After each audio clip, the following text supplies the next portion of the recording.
skripsi yang telah proposal ya, proposal skripsi yang sudah dibuat.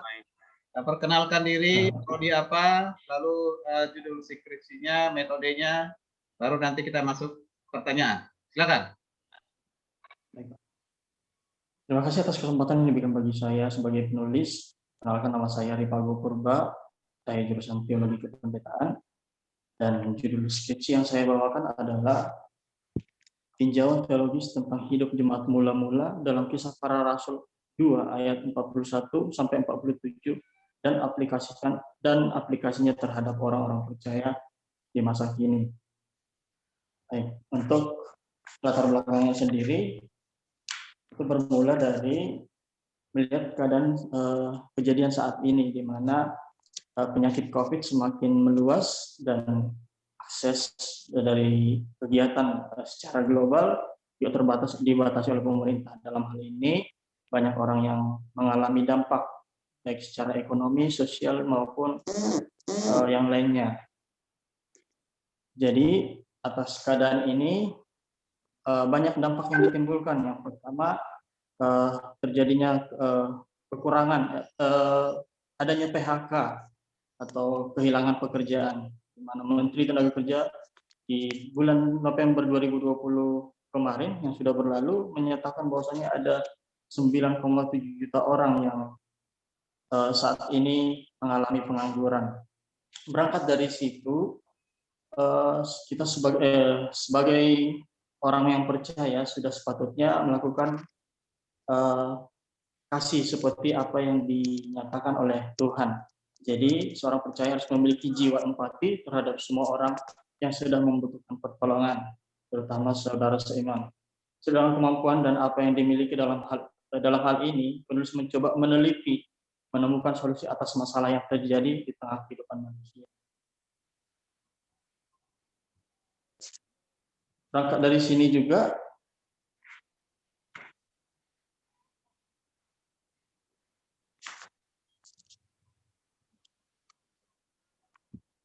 ya silakan. Baik Pak. Langsung saja dulu ke metode yang digunakan tadi, metode apa? Ya, metode yang yang penulis bawakan adalah metode kualitatif, yaitu yang mengutamakan buku-buku kepustakaan, referensi dan para pandangan teolog, Pak. Ya, silakan coba dijabarkan dulu rumusan masalahnya. Oke, Pak. Yang menjadi rumusan masalah dari skripsi ini yaitu yang pertama adalah menjelaskan pengertian dari tinjauan teologis tentang hidup jemaat mula-mula dalam Kisah Para Rasul 2 ayat 41 sampai 47 dan aplikasinya terhadap orang-orang percaya masa kini. Yang kedua, apakah maksud dan tujuan memahami hidup jemaat mula-mula dalam Kisah Para Rasul 2 ayat 41 47. Yang ketiga, bagaimanakah hidup jemaat mula-mula dalam Kisah Para Rasul 2 ayat 41 sampai 47. Yang keempat, apakah yang menjadi aplikasi dari hidup jemaat mula-mula dalam Kisah Para Rasul 2 ayat 147 terhadap orang-orang percaya masa kini? Oke, apa yang menjadi tujuan penulisannya?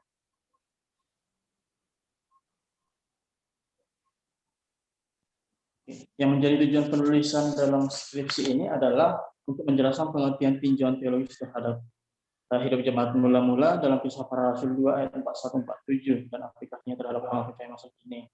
Kedua, untuk menjelaskan maksud dan tujuan memahami hidup jemaat mula-mula dalam Kisah Para Rasul 2 ayat 4147. Yang ketiga, untuk menjelaskan hidup jemaat mula-mula dalam Kisah Para Rasul 2 ayat 4147. Dan yang terakhir adalah yang keempat, untuk menjelaskan aplikasi dari hidup jemaat mula-mula terhadap orang-orang percaya masa kini. Yang menjadi hipotesis dari skripsi ini adalah jika orang percaya melakukan kasih dengan benar, maka orang percaya akan benar dalam pelayanan. Oke, cukup sampai di situ. Perhatikan hipotesis ya. Jika orang percaya melakukan kasih dengan benar, perhatikan ya. Jika orang percaya melakukan kasih dengan benar, maka orang percaya akan benar dalam pelayanan. Artinya jika melakukan kasih dengan benar. Ini kan hipotesis itu apa? Apa itu hipotesis?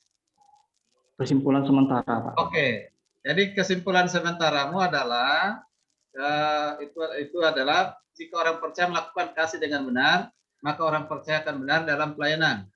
Tolong Benar. perhatikan kasih yang benar, ya, kasih Ya, yang benar. Nah, apakah kasih yang dengan benar ini yang muatan atau esensi dari Kisah Rasul 2:41-47?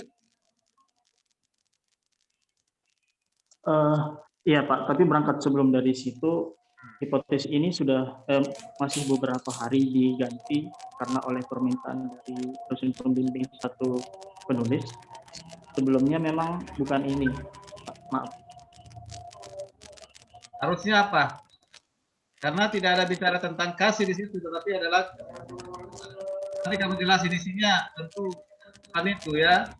Itu adalah teladan gereja mula-mula dalam memulai gereja ya. Apa kegiatan dilakukan yang dikerjakan? Kegiatannya apa Iya, saja? Coba. ya, sebelum memang hipotesis saya adalah jika orang percaya memahami kehidupan berjemaat mula-mula dengan benar, maka orang percaya tersebut akan benar dalam memahami hidup jemaat mula-mula. Coba ulang.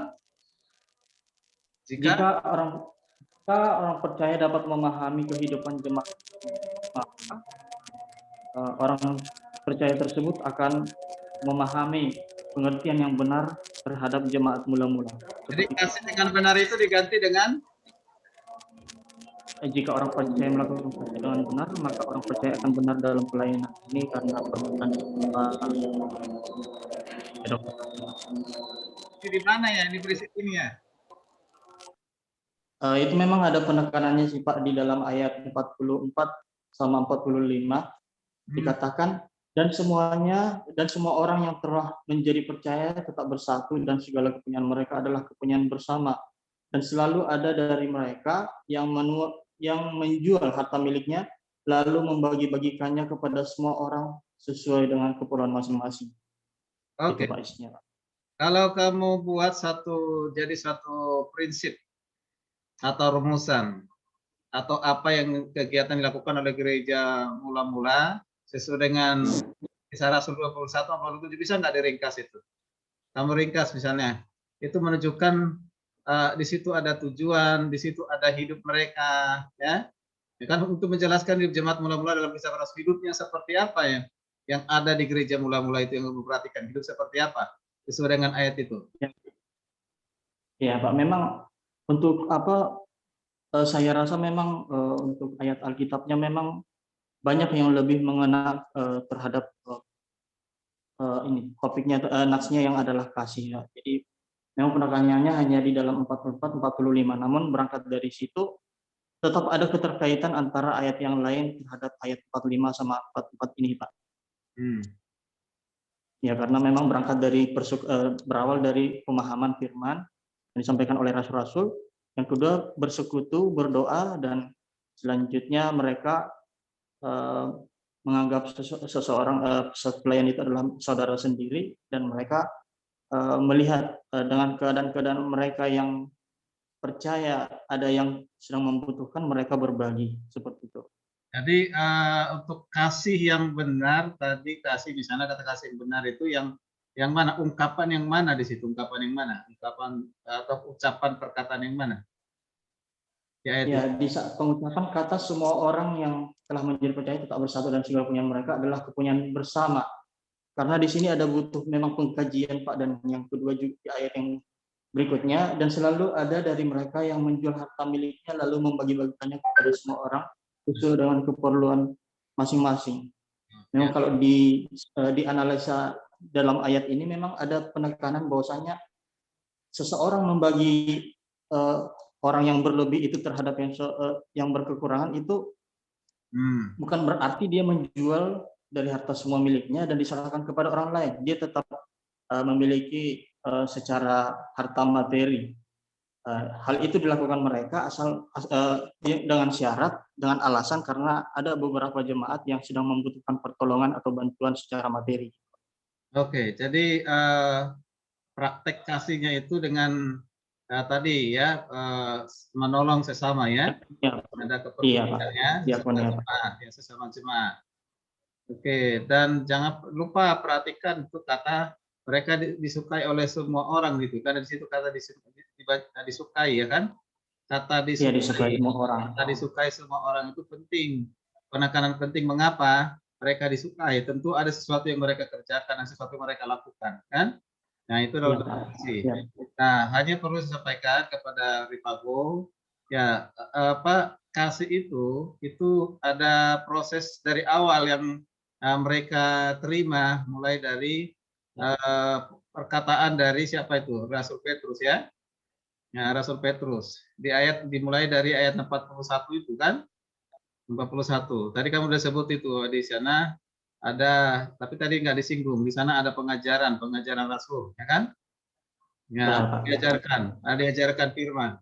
Dari pengajaran firman itu yang buat mereka akhirnya tekun dalam bersekutu, tekun dalam pengajaran, tekun dalam doa, sehingga mempengaruhi karakter mereka itu tadi berbagi kasih.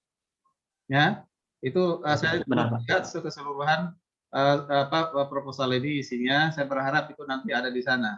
Jadi kasih itu yang mereka terapkan itu karena memang mau mengerti firman dengan benar, dihidupkan firman itu ya prakteknya itu kasih itu. Ya. Nah, ini sudah bagus. Apa yang sebenarnya yang kamu harapkan dari proposal ini nanti kalau sudah jadi menjadi skripsi bagi orang yang membacanya? Ya, harapan saya untuk dengan orang yang telah membaca dari skripsi penulis ini adalah agar tergerak hati dari orang-orang percaya untuk melihat, memandang betapa banyak orang-orang yang sedang membutuhkan di masa corona ini, karena akan adanya keterancaman ekonomi. Jadi banyak faktor-faktor yang membuat dalam Bapak berangkat dari ini sih Pak, maaf Pak, berangkat dari saya melihat tidak meratanya kepedulian orang-orang terhadap yang sedang membutuhkan saat ini. Jadi berangkat dari situ, karena kejadian corona ini banyak yang pengangguran, ekonominya juga terancam. Jadi bagi orang-orang yang memiliki berkat yang lebih untuk saat ini yang bisa dibagikan, jadi dia skripsi ini mengajak agar melakukan sifat empati dengan memberikan pelayanan kasih. Namun hal ini tidak berbicara tentang secara materi saja, melalui doa, dan beberapa juga ada poin-poin di dalam Kisah Para Rasul 2 ayat 41 sampai 47 ini, selain daripada secara materi. Oke. Sebenarnya apa yang menyebabkan misalnya sesama jemaat atau di antara jemaat yang mulai kasihnya atau kadang-kadang krisis kasih gitu, mengalami krisis kasih terutama di masa COVID-19 ini, sudah kurang kepedulian gitu. Apa yang menyebabkan kira-kira? Menurut pengamatan atau observasi dari Ripago sebagai penulis?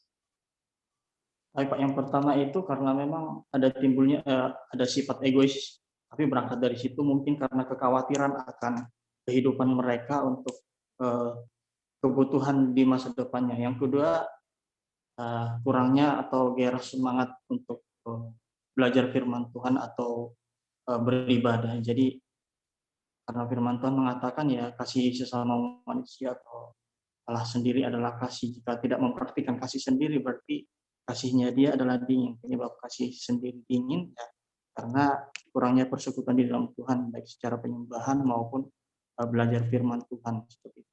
Oke, kurangnya persekutuan, kurangnya belajar firman Tuhan, sehingga firman Tuhan itu tidak menyatu dengan hatinya ya. Gitu ya. Iya Pak. Ya, jadi Iya Pak. ya ya terakhir misalnya ini kalau melihat kondisi yang seperti itu, orang-orang seperti itu, usaha apa yang harus dilakukan penulis? Usaha yang dilakukan penulis hanya bisa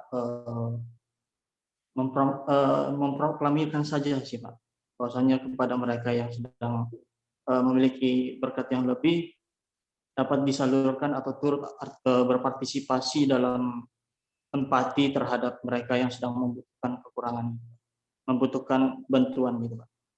Sekedar memproklamasikan. Memproklamasikan itu berarti menyampaikan, memberitakan kepada mereka, kan gitu ya? Ya. Iya, lebih dari itu Pak, karena memang pasti di dalam orang percaya pasti memiliki sesuatu yang diberi. Seperti yang saya bilang, penulis bilang tadi, ada doa. Jadi jikalau memang tidak bisa memberi secara materi, seseorang itu bisa memberi lewat doa, seperti itu. Lewat sumbangan doa seperti itu kira-kira Pak. Ya.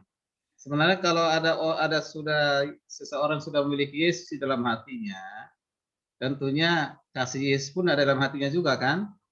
Kalau ada kasih Yesus Benar dalam Pak. hatinya berarti kasih itu juga kasih memberi, berkorban. Jadi masalahnya di mana dengan orang itu? Orang-orang jematin masa pandemi kok pelit-pelit gitu, nggak peduli dengan sesamanya, hanya memikirkan diri sendiri, egois seperti penulis katakan tadi. Ya kembali Pak akan pemahaman Alkitab yang kurang tepat mungkin Pak. Jadi seperti jelas di dalam Yohanes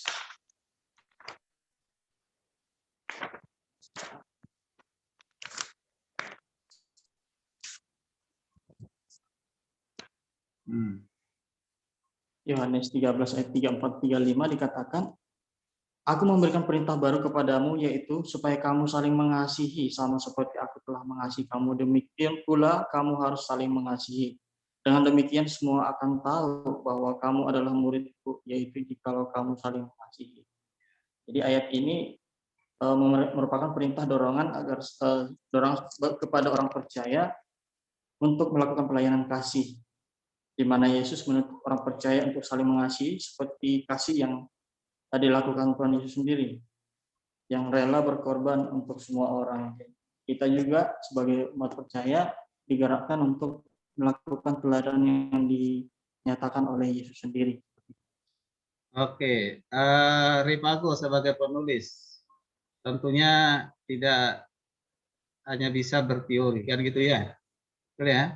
Tapi dimulai dari penulis sendiri, dimulai dari penulis sendiri, supaya mereka yang tadinya egois dan melihat Ripago ternyata bukan seorang yang egois, ya mereka lihat, saksikan. Kira-kira apa yang dilakukan oleh penulis?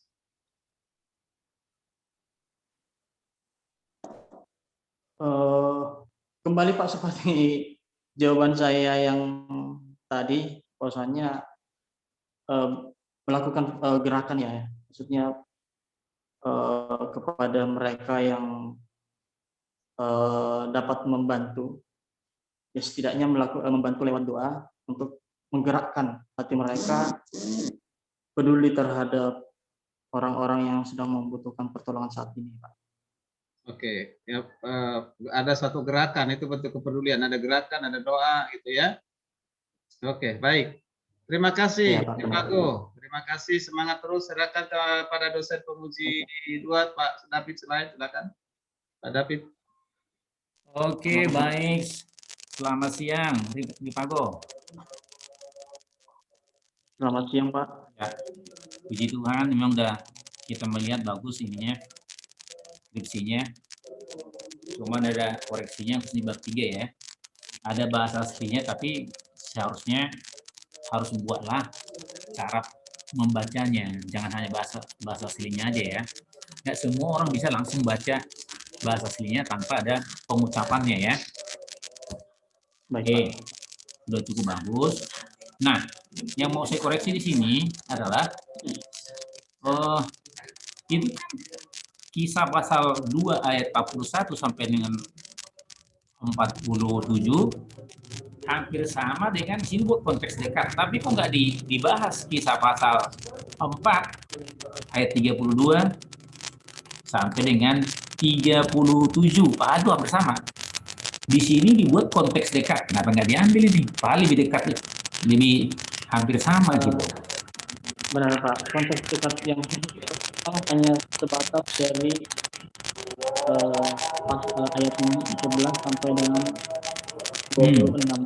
Jadi satu pasal doang. Maaf Pak, suaranya agak kurang bagus Pak. Oke, jadi Kisah pasal 4 ayat 32 sampai dengan 36 itu sampai 30 kan bersama kan cara hidup jemaat.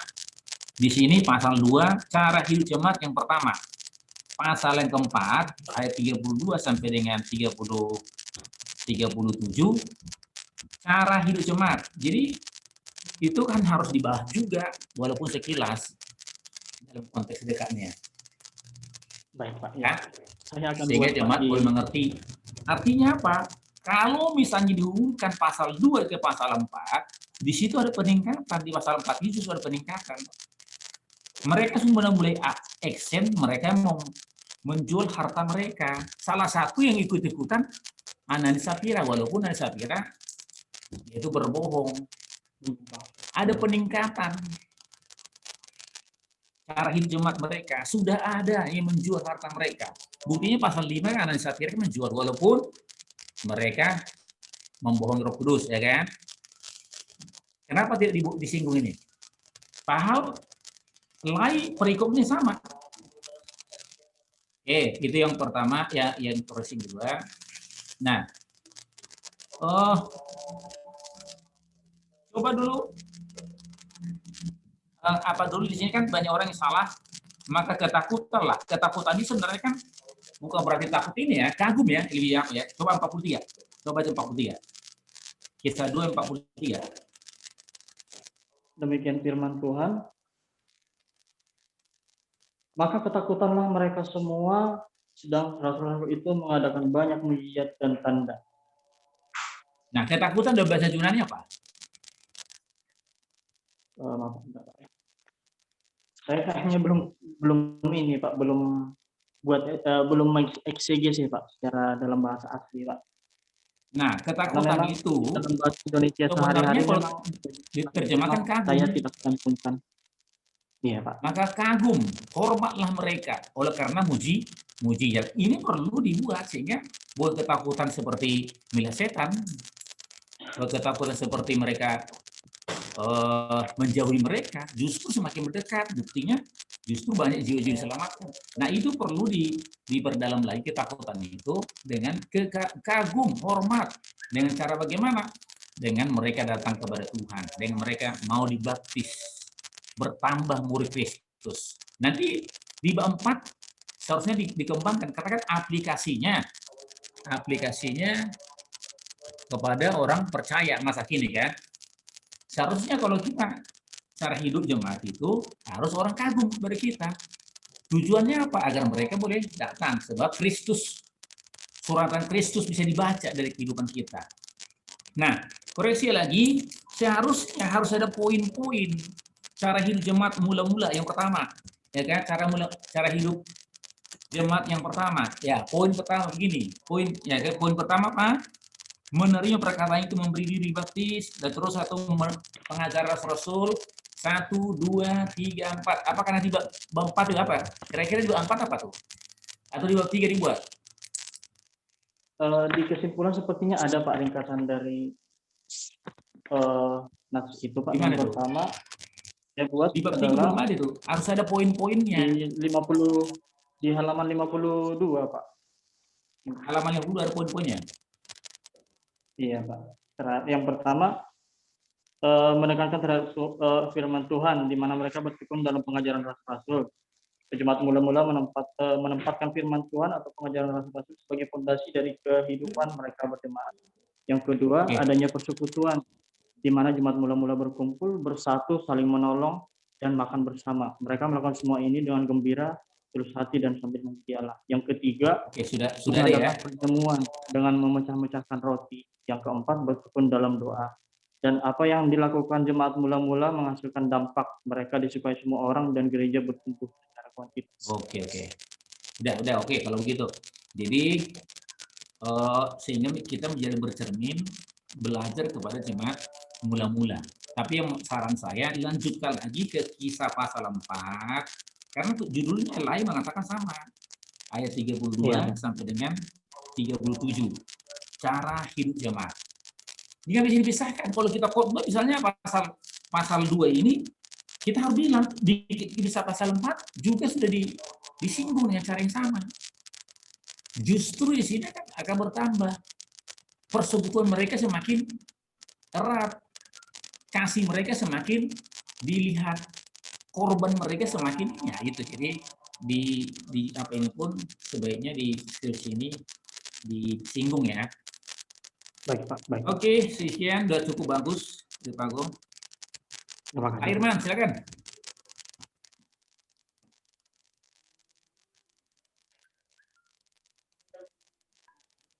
Baik, terima kasih. Selamat sore, Rifago. Selamat sore selamat siang menjelang sore, Pak. Udah sore, jam 4, udah hampir jam 4. Baik, Pak. Baik, Pak. Ya. Siang itu sampai dari jam 12 sampai jam 2. Jam 3 udah sore. Ya, kita masuk kepada masih dalam ruang lingkup pertanyaan, Rifago. Ya, ini kan tinjauan teologis tentang hidup jemaat mula-mula dalam kisah para rasul dan aplikasinya kepada orang-orang masa kini. Ini aplikasinya masih belum ada ya? Belum, Pak. Belum ada. Tapi sudah ada gambaran? Ya, Pak. Sepertinya sudah ada gambaran, Pak. Namun belum mendalam. Maksudnya Ya. itu Sekilas daripada aplikasinya itu mohon dijelaskan dan sekilas saja karena memang belum ada. Tapi kira-kira apa gitu nanti, dan pertanyaan berikutnya mohon dijelaskan disebutkan paling tidak buku utama yang penulis pakai dalam penulisan proposal skripsi ini, paling tidak disebutkan 3 nama, judulnya, nama pengarang, dan penerbitnya. Sehingga itu memang benar-benar Rifago pakai. Dan kenapa tertarik mengunggulkan ketiga buku ini dalam penulisan proposal skripsi ini? Silakan.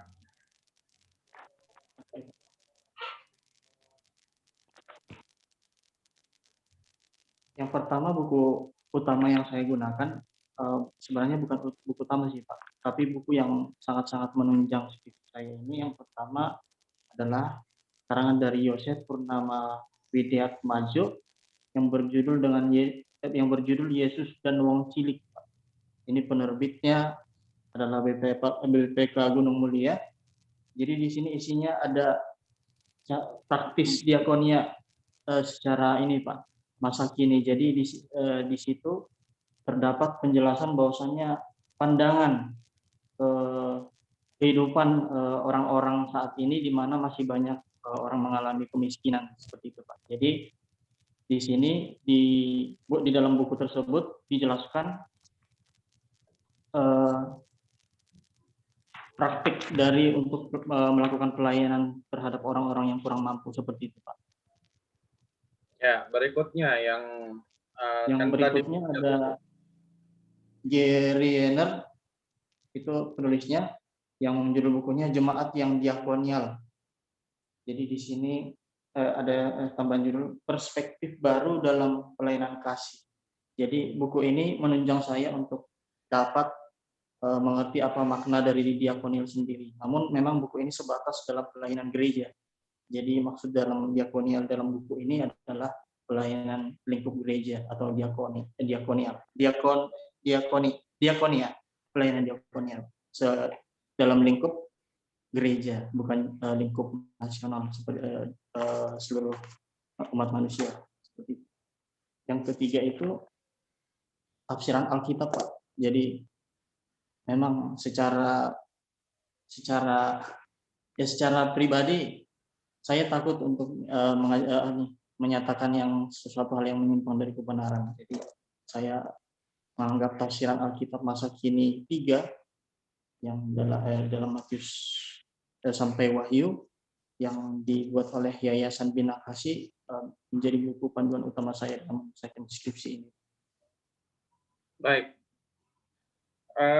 Tadi belum ditanyakan untuk kesimpulan, karena kita ini ada penilaian kesimpulan, walaupun tadi ada kesimpulan sementara.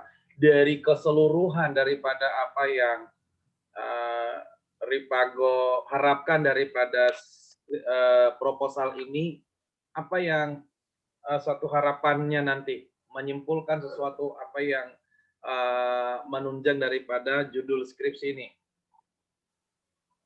Oke Pak, yang pertama penulis berharap bahwasanya orang-orang percaya semakin hidup di dalam kasih mula-mula lewat persekutuan, lewat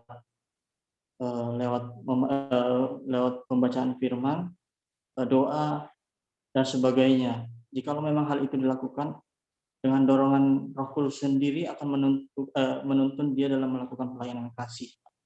Jadi dalam hal ini perlunya penelitian ini untuk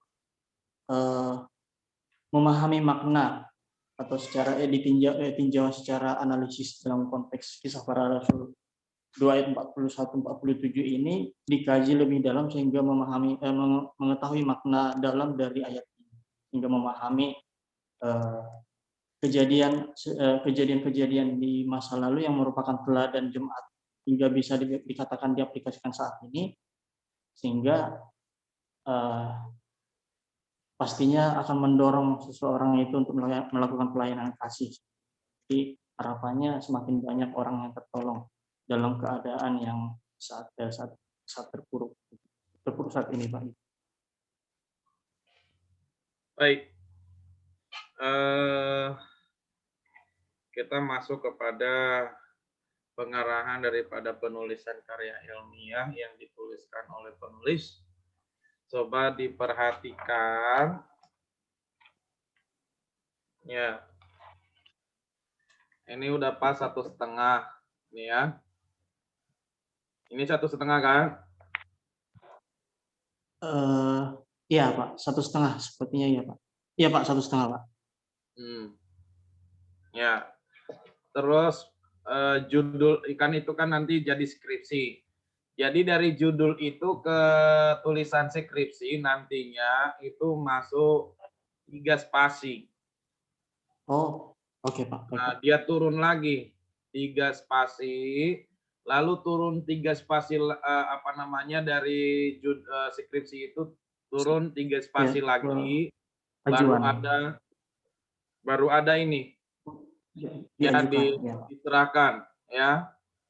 Itu 3 spasi juga, ke bawahnya 3 spasi juga. Lalu itu buat tetap 1,5. Ini 2 ini. Jadi bikin yang mana Pak? 1,5 Pak? Ini. Tetap sama seperti judul dari atas. 1,5. Oh, baik Pak. Ya, tapi cuma saja di antara judul ke sini itu ke skripsinya itu 3. Dari skripsi itu ke bawahnya 3. Ya. Jadi sehingga kelihatan rapi, ini terlalu ramai kalau begini. Oke. Baik. Di bawah sudah bagus. Lalu masuk ke dalam. Di sininya itu diharapkan untuk tidak buat kapital. Ya. Bapak yang mana Pak? Kapital yang tidak kapital yang mana Pak? Di dosen pengesahan dosen pembimbing. Baik Pak. Ya, pengesahan dosen pembimbing, lalu di situ jangan pakai kapital, biasa saja. Ya, hanya di depan-depannya yang ini huruf besar. Sekolah Tinggi Teologi Kataros besar S T T K I B, ya. Jadi seperti itu. Lalu ini emang tidak ada punya Nidin ini para dosen pembimbingmu. Iya Pak. Ya. Kenapa nggak ada dosen pembimbing tanda tangan Pak? NIDN mereka, bukan tanda tangan. Oh. NIDN mereka mana? Selama ya, ini belum kamu tidak mengenal Pak. mereka punya NIDN. Baik Pak. Ya,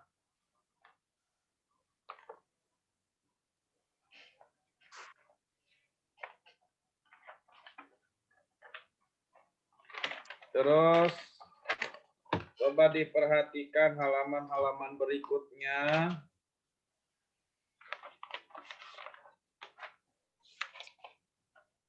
Oh iya Pak, sebelumnya daftar isi saya kayaknya agak keliru sedikit Pak. Salah. Ya, tunggu. Ada Halaman kesalahan dalam 5. daftar isi.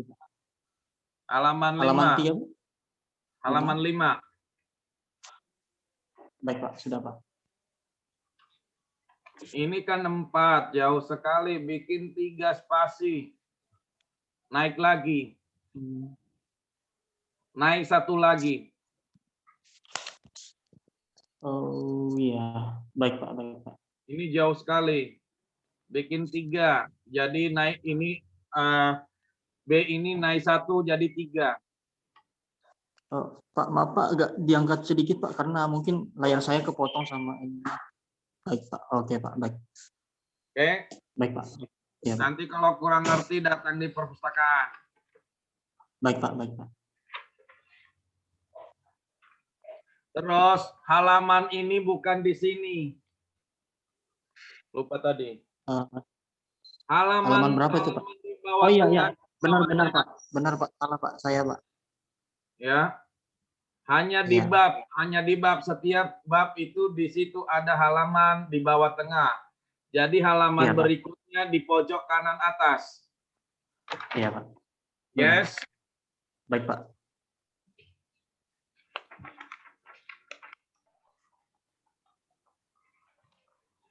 Sama ini dengan nomor halaman 10. Nih naik nih. Ya, nggak ada jauhnya, ini tetap rapat, ini 2 spasi. Baik Pak.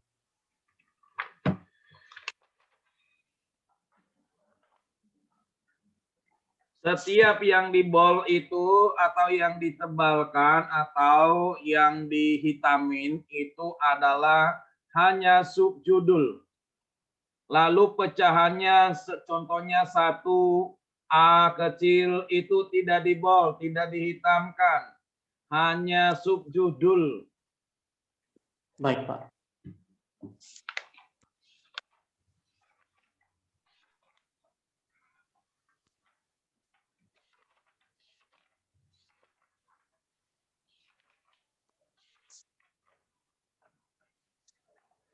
Ini nyantol ke sini.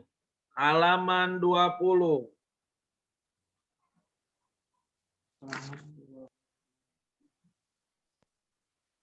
Ini masuk di berikutnya. Ya Pak, yang mana Pak? Oh iya, harus di bawah ya Pak ya. Iya, harus masuk di lembaran berikutnya. Oke. Baik Pak. Baik Pak, baik Pak.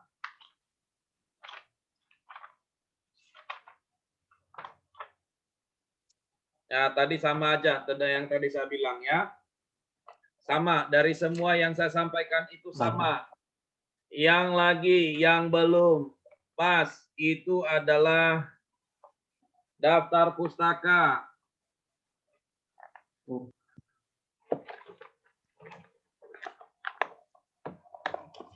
Daftar marginnya ya Pak pustaka. ya. Ya. Ke bawah. Oke, perhatikan, daftar pustaka itu adalah 2 spasi, lalu kalau judul buku yang satu itu lebih daripada 1 baris, maka dia 1 spasi. 1 spasi, lalu terlalu maju ini, terlalu maju banget. Ini 2 kali kamu ini. 1 kali tak saja. Baik Pak. Baik Pak.